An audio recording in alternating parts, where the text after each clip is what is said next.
Good morning, everyone. We'll start today's COVID-19 press briefing with Mayor John Cooper, followed by Dr. Alex Jahangir, Chair of the Metro Board of Health and the Metro Coronavirus Task Force.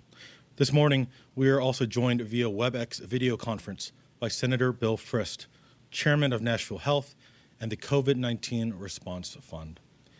Here to help answer your questions are Rob McCabe, Chairman of Pinnacle Financial Partners and the Nashville Area Chamber of Commerce, and Laura Hollingsworth, Senior Vice President and Chief Marketing Officer at Opry Entertainment Group, Ryman Hospitality Properties. As business leaders and members of the major Metro's Economic Restart Task Force, Mr. McCabe and Ms. Hollingsworth have joined us to field your questions about the business and hospitality industry. Dr. James Hildreth, President and CEO of Meharry Medical College, Director Chief William Swan of the Office of Emergency Management and Nashville Fire Department, and Dr. Michael Caldwell, Director of the Metro Public Health Department, are also with us this morning. We will now begin with Mayor John Cooper.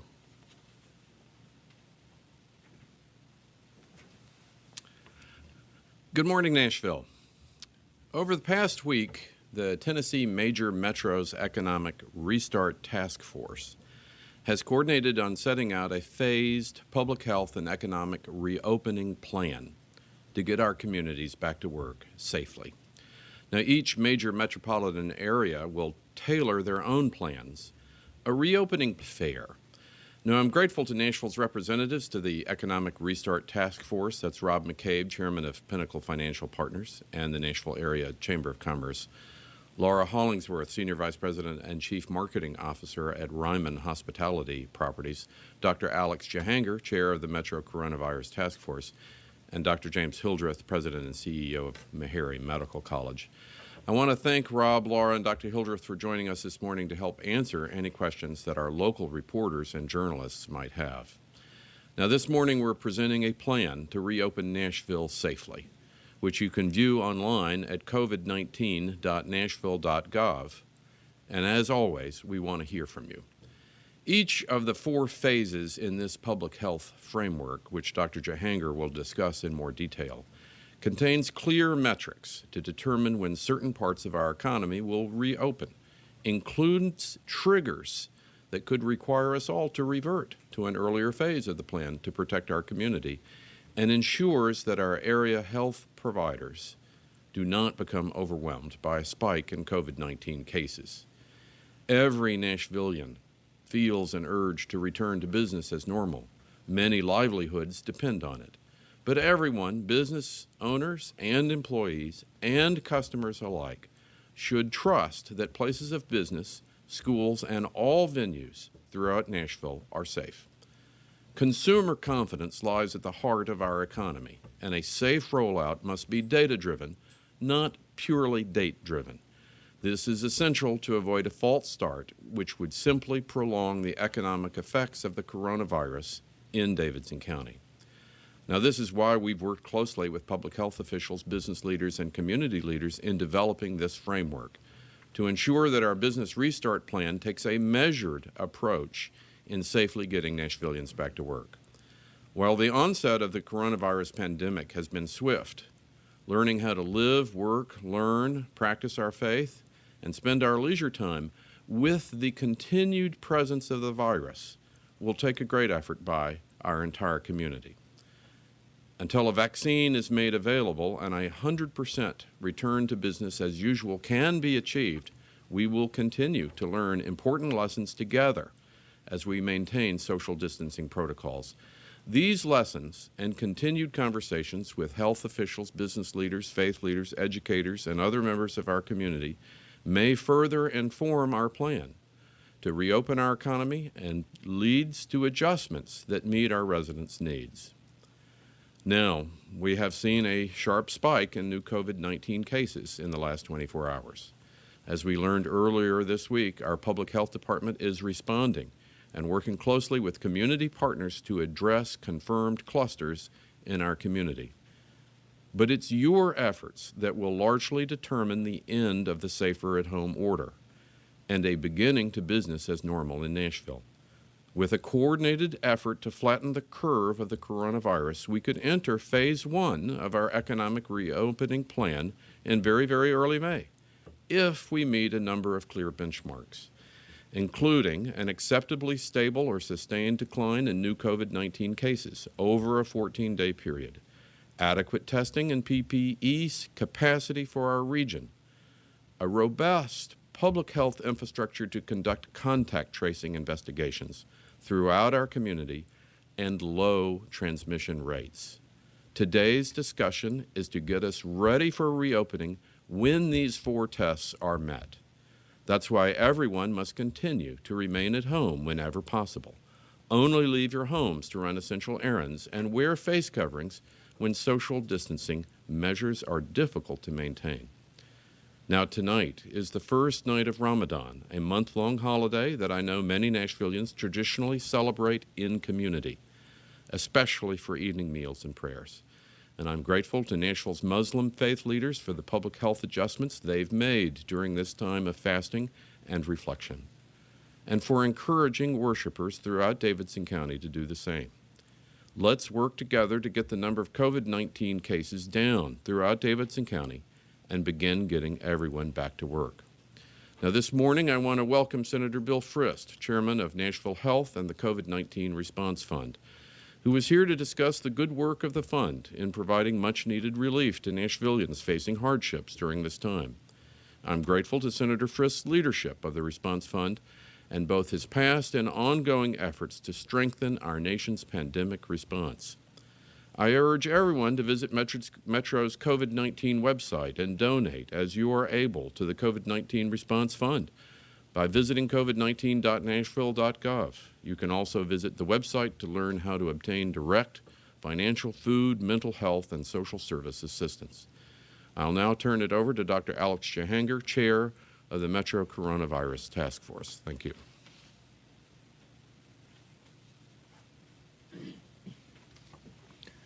Thank you, Mayor Cooper, and good morning, Nashville. Here's the latest on the coronavirus in Davidson County. We now have 2,144 confirmed cases with a total of 22 fatalities. That is an increase of 182 cases in the past 24 hours. That is the biggest increase in new cases in a single day here in Nashville. It's a reminder that we are not out of the woods yet. But remember, the last 2 days we had a much lower number of new cases, and so our 14-day trend is still stable. This is why we look at a 14-day trend among other metrics. We will not let a single good day or a single bad day in the number of new cases take us off course. There are an additional 1,839 cases in the surrounding counties, bringing the total for our region to nearly 4,000. Of the Davidson County cases, 1,046 are currently active cases, and 1,076 residents have recovered from the virus and have been cleared. As the mayor said, this morning we released the roadmap for reopening Nashville. Our plan spells out the rules of the reopening for our city. As we have said, this will be a data-driven and not a date-driven process. We're not focusing on just one metric. We're looking at different metrics to get to a better picture of the impact of the virus in our city. We're looking at metrics including transmission rates, the 14-day trend of new cases, the number of days it takes for active cases to double, contact tracing resources, testing capacity, PPE supply, and hospital capacity.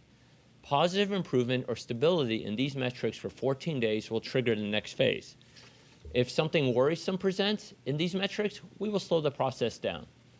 In each phase, different areas of our economy will come back online. Furthermore, we will prepare to enter phase 1.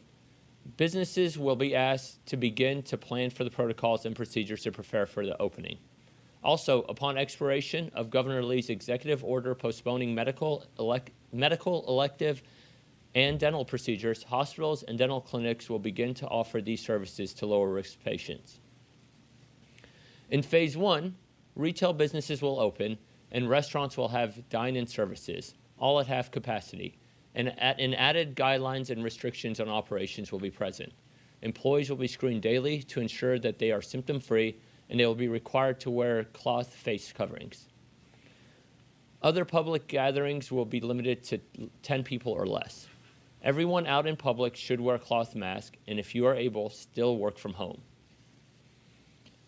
In phase 2, businesses and restaurants can go to 3/4 capacity, again with certain guidelines. In addition, personal hygiene businesses like hair and nail salons will open, but only for appointments, no walk-ins, and limited to 10 people inside the building at one time. Playgrounds, tennis courts, and basketball courts will open. Other public gatherings, including worship services, will be limited to 50 people and with adherence to strict physical distancing protocols. In phase 3, businesses and restaurants will go to full capacity. In addition, bars and entertainment venues will open at half capacity, and gyms and fitness facilities will open. Other gatherings will be limited to 100, again with adherence to strict physical distancing protocols. And in phase 4, bars and entertainment venues will be at full capacity, and sport venues will open with adherence to physical distancing protocols and best practices. This is a quick overview of the plan. However, it gives you a framework on which we will open our city. If you would like to review the plan further, please go to our website, covid19.nashville.gov. I also want to update you on a developing situation. Metro Public Health Department officials, along with the Tennessee Department of Health, have responded to Trevecca Center, a subacute care and nursing facility, after reports of positive tests late Tuesday. 17 people there tested positive for COVID-19. Once alerted to the situation, contact tracing immediately began. Over the last 2 days, close to 300 people were tested. Now, this is a developing situation. We'll continue to work with the state on the investigation and keep you updated. As we reopen, we will face similar isolated incidents, and this is how public health will respond, by performing contact tracing quickly and responding immediately to a cluster of positive cases to contain the spread of this virus in our community. Finally, as we look towards reopening, we cannot lose sight of what we need to do now. For us to get to phase 1, we have to remain vigilant and fight the virus by staying at home, unless it's absolutely necessary. That way, we can start the reopening process sooner, and most importantly, we'll save life. Thank you so much for your help and support in Nashville. Together, we'll keep Nashville safe. Now I'd like to introduce Senator Bill Frist, Chairman of Nashville Health and the COVID-19 Response Task Force. Thank you, Dr. Jahanger. I am proud to be with you today and proud to be serving as chair of the Greater Nashville COVID-19 Response Fund in partnership with United Way of Greater Nashville and Mayor Cooper. COVID-19 continues to impact our entire region, and the demands will be ongoing for months and months to come. So many of our neighbors have lost their jobs. They've seen reductions in hours or experiencing loss of income due to their closed establishments or canceled events. These are the restaurant workers, the hospitality industry workers. It's the gig economy folks. It's the small business owners, many of whom have never, ever accessed social services before. Now, the good news is that Middle Tennessee nonprofits are responding to the needs in remarkable and truly inspiring ways. It includes the offering of meals, housing, counseling, legal aid, and cash assistance. As of today, the COVID-19 Response Fund has raised more than $4 million, all from local foundations, from corporations and individuals throughout the community. Half of that has already been dispersed to the community, and these distributions will continue over the coming days and weeks and months. But in truth, we barely touched the surface. Our partner agencies have a waiting list of more than 4,000 people right now who are looking for help, for paying their rent, for buying groceries, for finding child care so that they can continue to work. Our nonprofits need more funding. They need more funding to support our neighbors who are in need of everything from crisis counseling to diapers. If you're able, please consider contributing any amount you can to help our neighbors who are in need today. during these unprecedented times. Every little bit helps. 100% of these funds will go to the nonprofits to help people in need. You can donate now at the NashvilleResponseFund.com. That's NashvilleResponseFund.com, one word. Every dollar counts and will make a meaningful difference in the life of someone who needs our help. Thank you.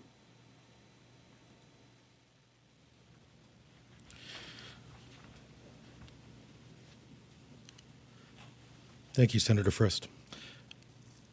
We will now start the Q&A segment of today's briefing. I will announce your name from the podium, and you may proceed by asking your question over the air. We'll start with Chris Davis at News Channel 5. Chris. Situation at the Tyson plant in Goodlettsville, I think we saw 129 active cases. Did the city need to intervene in that situation, and does the city even have the authority to do so?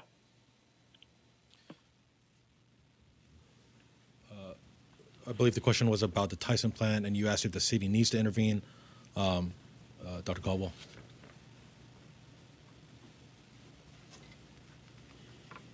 Good morning. The Metro Public Health Department is continuing to investigate and monitor this cluster of COVID-19 cases associated with the Tyson plant in Goodlettsville. Right now, there are more than 120 cases that make up the cluster. The USDA, the CDC, Tennessee Department of Health, and our Nashville Department of Public Health are working directly with Tyson officials to mitigate the threat of this disease in the power plant of the operations. So the steps there including restricting visitor access, having one-way entrances and one-way exits, spacing out shift changes, making sure that all employees get their temperatures checked before they start their shift, making sure there are enhanced social distancing in all the work and break areas. The USDA has inspectors there full-time. I personally visited this facility yesterday with representatives from CDC and the Tennessee Department of Health. Also, in attendance there at the Tennessee Department of Health was our state epidemiologist, John Dunn. We were all impressed and satisfied with what we saw there. Now, we know disease transmission can occur at the plant, but I am satisfied that at this point they're doing everything they can so that disease transmission is minimized. What I am concerned about is when people leave the plant and go home and are in their communities. We are going to be working directly with all the different communities that make up these employees to assure that they're safe as they travel to and from work, that they're safe at home, and they're safe in their communities. So in answer to your question, do we have the authority to shut this plant down? Well, yes. The public health order that the Board of Health passed gives me the authority to shut them down. And at this point, in consultation with my colleagues at CDC and the Tennessee Department of Health, I do not feel that is necessary. What I feel is necessary that we continue to work with Tyson, to monitor them closely, to learn from best practices, and most importantly, to work with all the employees in their communities to assure that they're safe, not just at work, but wherever they go. Thanks.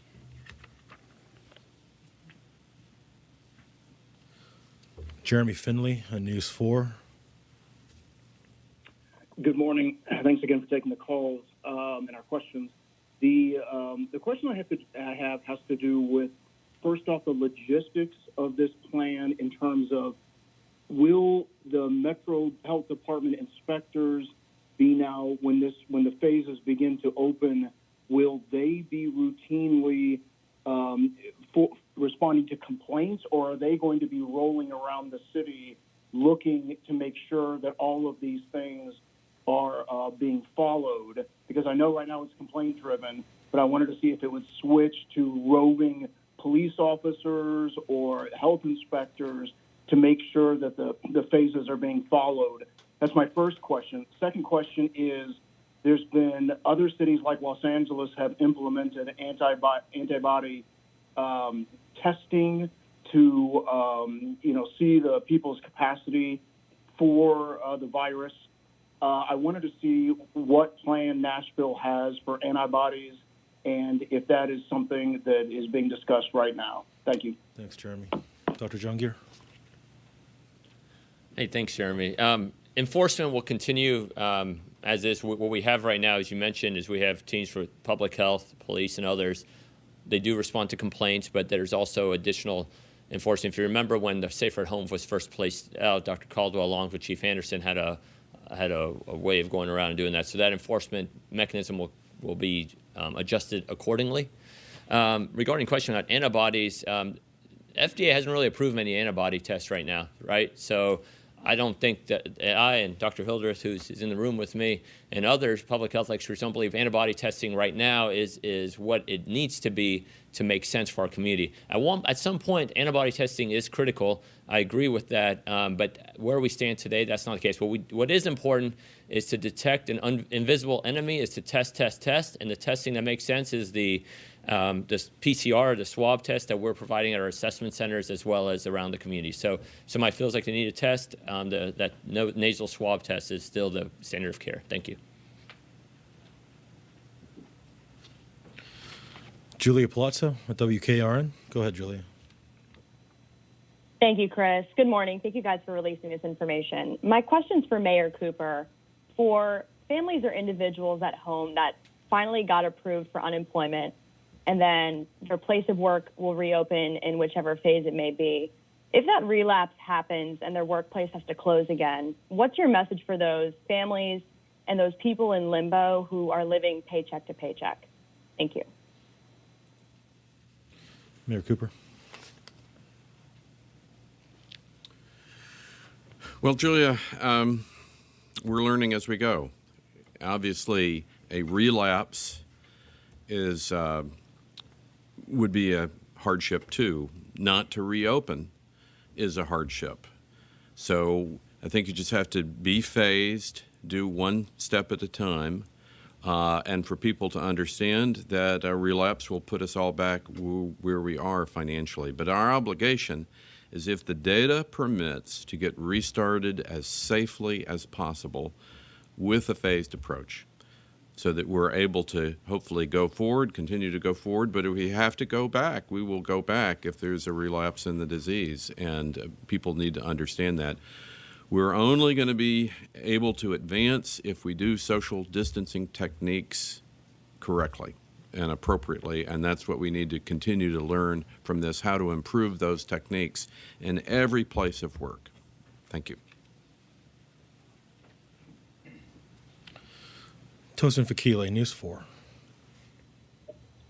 Good morning. I have two questions, and my questions are coming from the questions that people are asking me.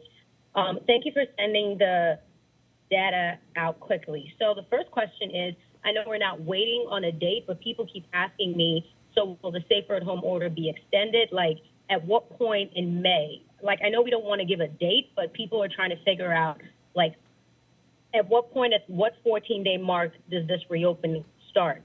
And my second question is, to go from phase to phase, I just wanted clarification. I know we're looking at a 14-day trend, so are we assuming every 14 days, if things are good, we move on, or if things are bad in 14 days, we move back? I'm just trying to kind of get clarification in between phases. Dr. Jahangir.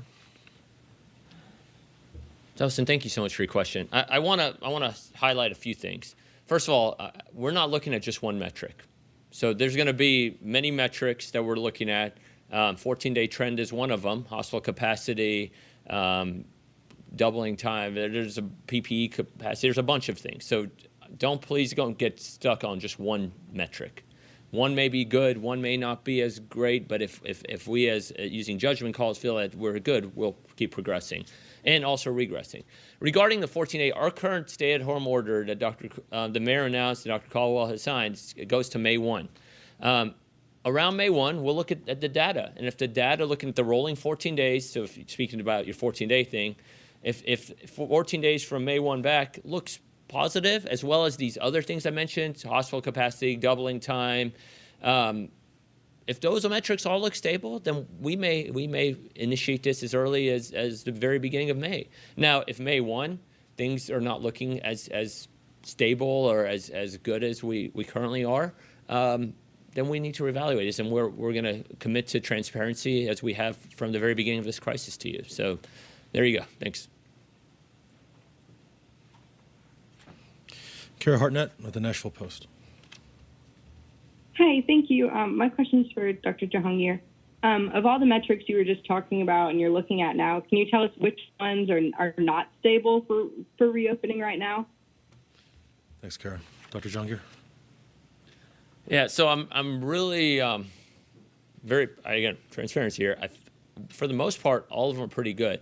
Having 180 cases in one day doesn't help our 14-day trend, but the great thing is we've had low numbers the past many days. And so our 14-day trend, I looked at it this morning, is still stable even with 180 cases in one day. Now, if we have another 180 tomorrow, another 180 the day after, that 14-day trend becomes a problem. But as of right now, I think all of the metrics we mentioned are pretty much, if you want to use red, yellow, and green, most of them, if not all of them, are green and maybe one or two yellow. So right now we're looking good. But Nashville, I need your help. Please continue doing the things that you're doing. Please be smart. Stay at home if you need to stay at home, which everyone essentially should if you can, and wear a cloth mask. So right now we're looking pretty good, even with the 180 cases I mentioned. Thank you. Harriet Wallace at Fox 17. You're on the air, Harriet. Good morning. I have two questions. My first question is for Mayor Cooper. I understand that you all have taken great caution in deciding when to reopen, but I'd like for you to speak to there not being a clear defined date yet. Many people, some who I spoke with, getting migraines now because of the stress of not having money, the stress of not knowing when or if they can keep their homes, get back to normal life. Can you speak to or share any words to them about just not giving them a clear date yet? My second question, I've spoken with medical experts who say if we reopen too soon, we will see a spike, and 2 weeks from now, 1 week from now is not soon enough. Can you all please offer insight in terms of how you all are weighing your decision, knowing that experts are saying, hold off, not yet? Thank you. Mayor Cooper.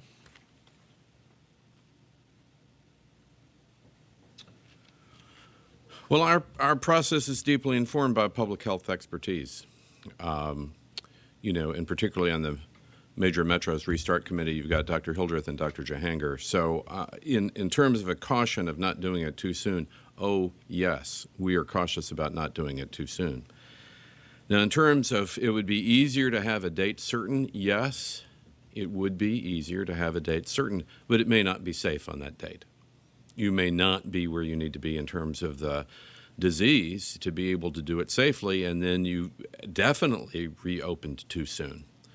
So I know it is an additional hardship in the community, but that is what medical practice requires. You can't pretend that you've got a good outcome of a test until you have a good outcome of a test. And in terms of, I think I want to reiterate Dr. Jahangir's point, most of our data-driven signals are in good shape, but not if we relapse prematurely on social distancing and you begin to develop a lot of cases and our transmission rates go up.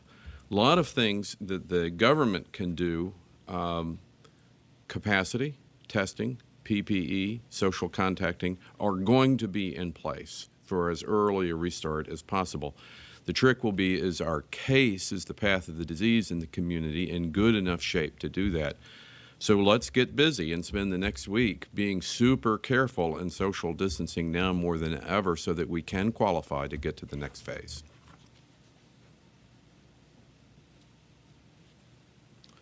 Nancy Ammons at News 4. Go ahead, Nancy. Hi. Thank you for taking my question. I have two questions. Number one, I'm reading over the phase one reopening, and I'm seeing that businesses and industries that will reopen are required to screen daily all employees with temperature and respiratory system checks, and employees with a temperature of 100.4 degrees have to leave. Can you talk more about how employers will be doing that? Are they all going to have thermometers? Is there going to be training for that?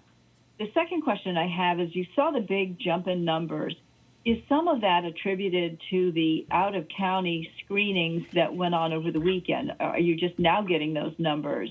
Is that part of why you saw that increase? Thank you. All right, Dr. Junger. So regarding business, I'll tell you the public health standpoint will be, we had industry look at, let me step back. So the public health way of screening is, as we said, we're going to teach people about the symptoms.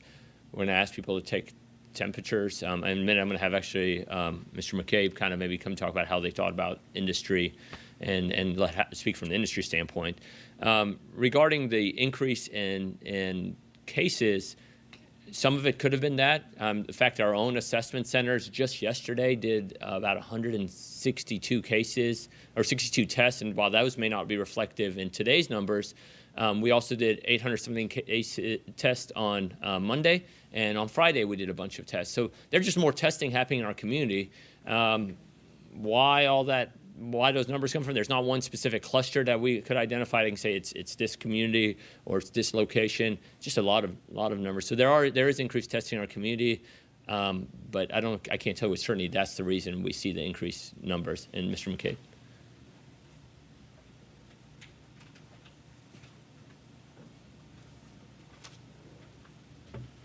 Yes, thank you, Alex. I'll just say that all of the businesses, and I'm very active in the retail and commercial business units within the city, they're already preparing for reopening. They have their own protocols, their own sense of safety measures that are appropriate for their employees and their customers, so they have active plans. I think the good thing about our phased plan here that the mayor has presented is that all sectors get to participate in phase one. It's more like a rheostat or a dimmer switch. And you get to open at a certain percentage of capacity and we determine whether we maintain these safety precautions before we advance to phase two. So everybody gets to participate. I deal with the restaurant and bar community downtown. These are very responsible people that are interested in the safety of their associates, the safety of their employees, and the good experience of their client, and manage their reputation.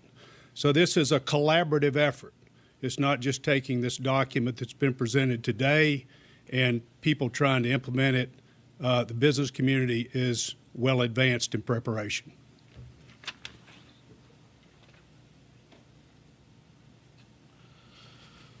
Our last question is from Ian Jong at the Tennessean. Hi, good morning. I want to start with a logistical question. I was curious if there's anything preventing the city from, extending the order indefinitely and lifting when they feel the need to do that. And second, I understand that there are several benchmarks and metrics that we're looking at when we talk about reopening.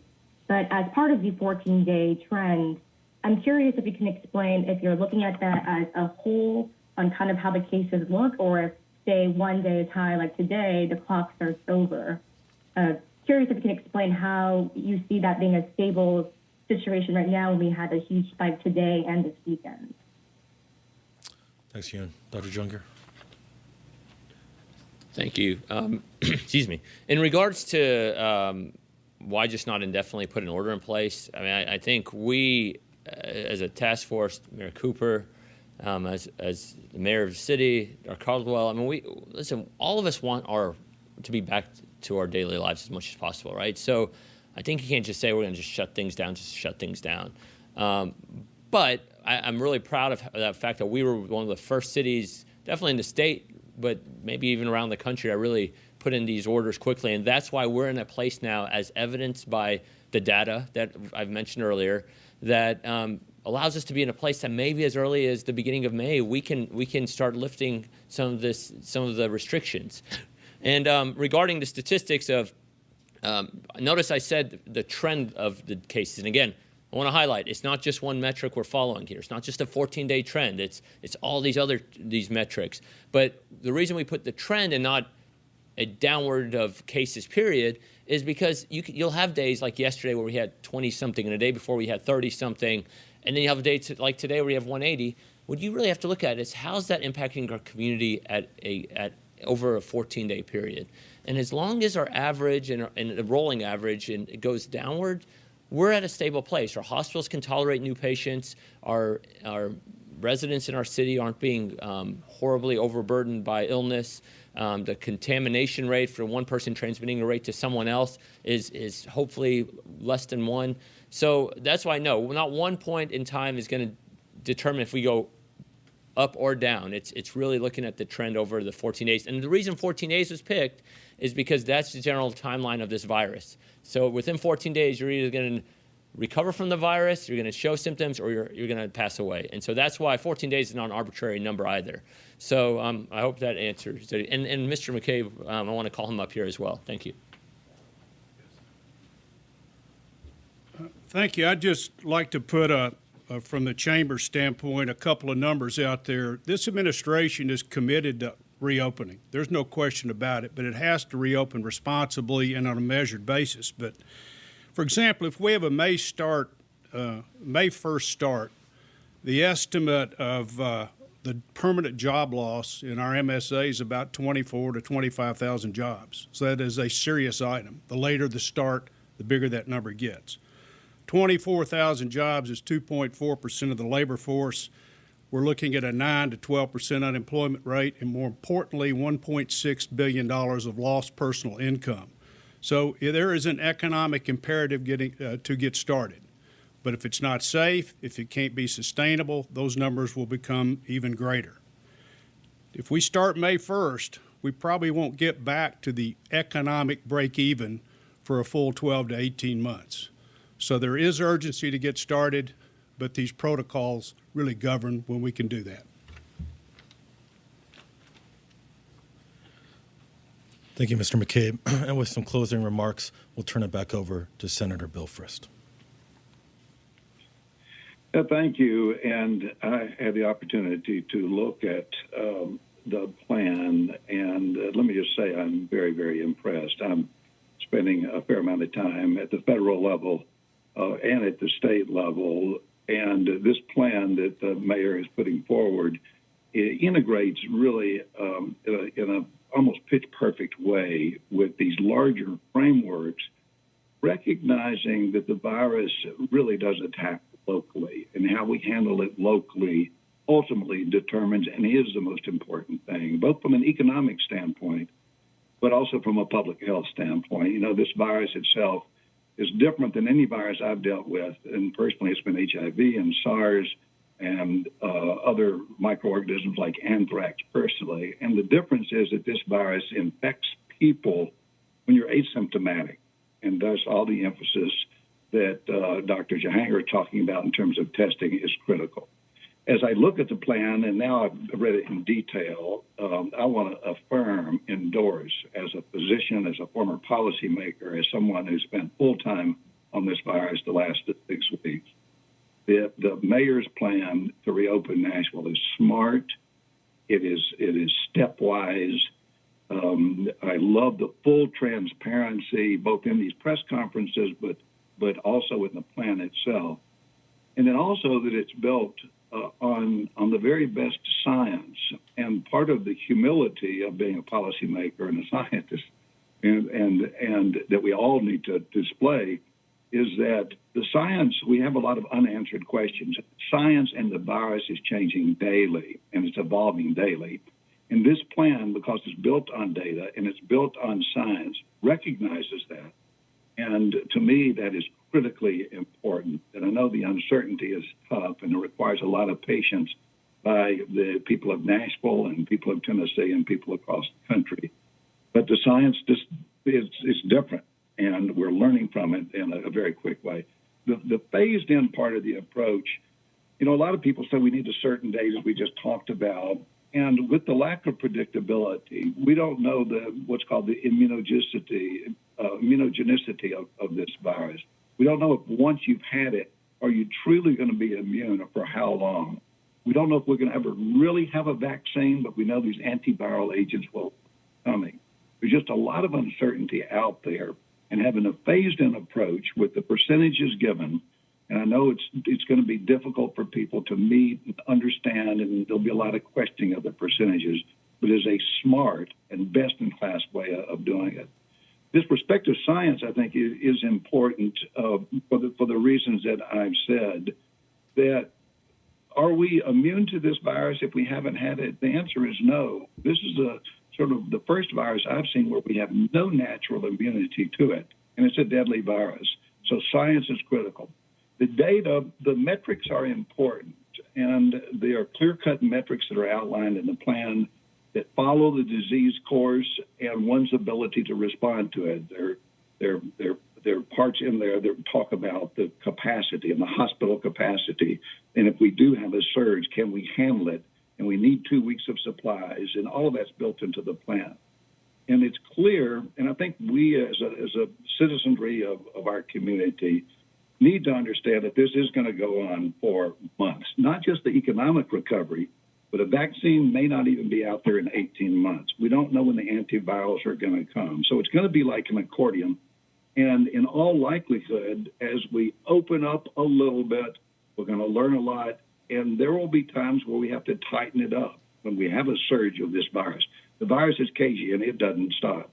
And it's not going to stop, and it's not going to pause for us. So it's going to be like an accordion, opening a little bit, closing a little bit, opening a little bit more until we can gradually open. And lastly, and is that both the mayor and Dr. Jahangir have said we do need a lot more testing. And ultimately, at the end of the day, this greatly expanded testing will allow us, each of us, to know, are we still susceptible to this virus? You know, we haven't had it in the past. That's one class. The second class is going to be that, yes, we've had the virus, but we don't really know how long we're going to stay immune and not be infectious and can go back to work. But we'll figure that out, and that's why those serology tests. And then the third class is that I have the virus now. I may not have symptoms, but that's going to be very important for people in nursing homes and people in assisted living and people in hospitals, those asymptomatic people. And I close with that just because the report itself and the plan itself calls for this greatly expanded testing and what's called contact tracing over time. And that's going to take a couple of weeks to build up, I believe. But again, the transparency in the plan is just that. So in closing, I think the plan is right where it should be in terms of science. I do want to endorse it where we are today. It's scientifically based and want to affirm what has been laid out today. Thank you. Thank you, Senator Frist. We're tremendously grateful for your support and, again, for your leadership of the Greater Nashville COVID-19 Response Fund.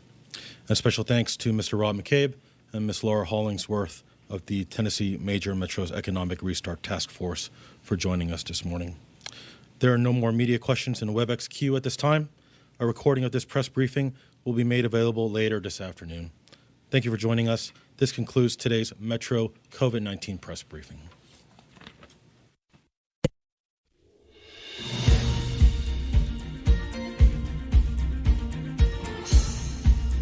This has been a service of the Metro Nashville Network. If you would like to see this presentation again, or for more information about this and other programs, visit